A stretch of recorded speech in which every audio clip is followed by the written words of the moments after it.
All right, let's just jump right in. We're always told that to get what we want in life, getting fit, building wealth, just being happy, we need these super complex, perfectly optimized plans. But what if the big secret is that it's all, well, easy, actually? So what we're going to do here is break down a philosophy for hitting those big goals with some surprisingly simple rules. I mean, seriously, why do we do this to ourselves? We chase the absolute perfect workout routine, the ultimate diet hack, that one genius stock pick, and we just end up frozen, completely paralyzed by all the options. And it creates this vicious cycle, right? We start, we burn out, we stop, and then we blame ourselves for not finding the quote-unquote optimal path. But what if optimization is actually the problem? And that's the whole secret right there. Getting what you want in fitness, in finance, in your own confidence, it's not about some secret knowledge that only a few people have.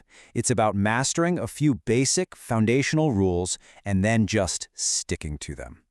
So, what are these rules? Let's get into it. Okay, principle number 1. And honestly, this might be the most important one of all. Forget about the perfect plan. Seriously, the real magic, the secret sauce, is just showing up. Day after day, week after week. Even if your plan is just good enough.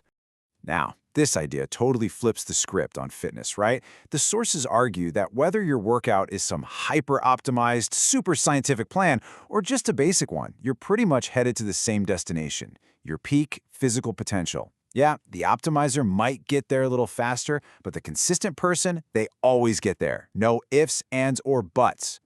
And here's why that works. It's something called the law of diminishing returns. As you can see here, those first 10 sets you do in a week, they give you massive results. The next 10? A lot less. The ones after that? Barely anything. So the game isn't about doing the most work possible. It's about doing the right amount of work, over and over again. And this, right here, is basically the story of the tortoise and the hare in gym form. You got the optimizer up top, they go all in, 6 days a week, until, surprise, surprise, they burn out, take a month off, and lose everything. And then you have the practitioner below, just 2 days a week. It's not sexy, but they never, ever miss. A year later, it's not even a competition. Slow and steady absolutely crushes the all-or-nothing approach, every single time. And look, this isn't just a gym thing, not at all. The exact same rule applies to your money. The sources make a great point. So many people blow up their savings trying to find that one brilliant stock that's going to go up 1,000%. The real winners? They're the ones who just keep plodding along, making steady progress and, this is the big one, avoiding those huge mistakes that wipe them out and send them right back to the start. All right, so we get it. Consistency is king. But why is it so hard to be consistent? It's not that we don't know what to do, right? It's the battle going on between our ears. This next principle is all about winning that inner game. This quote, man, it just nails why almost every diet is doomed from the start. We go into it thinking day 30 is going to feel the same as day 1. We totally underestimate how things like hunger and cravings and just mental exhaustion, they don't add up, they multiply, they grow exponentially. We walk into a battle we have no idea how to fight, and, well, we get crushed. And a huge enemy in that battle, it's something the sources called protein slop. You know what I'm talking about? Those super processed foods that are marketed as healthy. Sure, they've got protein, but they are also literally designed with sweeteners and chemicals to make you crave more and more, leaving you totally unsatisfied. It's a trap. So you gotta choose your weapon in this inner battle, right? And look at the difference here. Protein slop tastes addictive, you scarf it down in 10 seconds, and you're hungry again. But high-volume foods, think fruits, veggies, a giant bowl of oatmeal, they taste good enough, they take time to eat, they physically fill you up. You win by playing a different game, the fullness game, not the flavor game. And this inner game stuff, it goes way beyond just food. It's about how you see yourself. This method, pulled from the classic book Psycho-Cybernetics, is incredible. You find that negative belief, like I'm not a confident person. Then you find the flimsy evidence for it, like something that happened to you in middle school. You realize how ridiculous that evidence is, and then you just visualize yourself succeeding, over and over. You're basically a programmer for your own brain, rewriting the old, buggy code. Okay, so we've got consistency and we've got the inner game.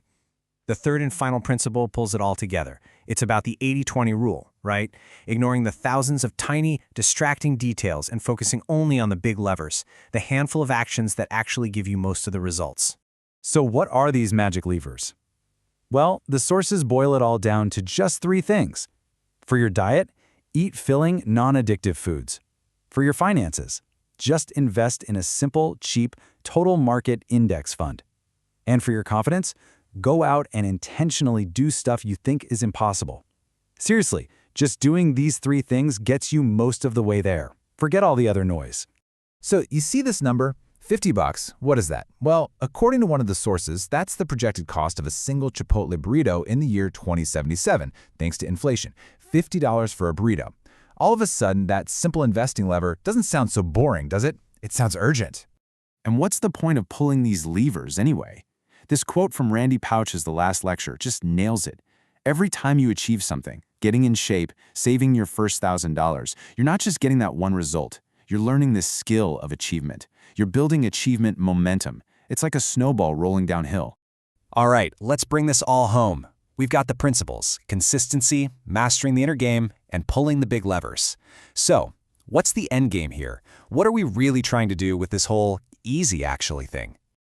You know, the goal isn't to sit around and figure out the meaning of your life. The secret is to free up all that brain power you're wasting on optimization so you can just get out there and do more life.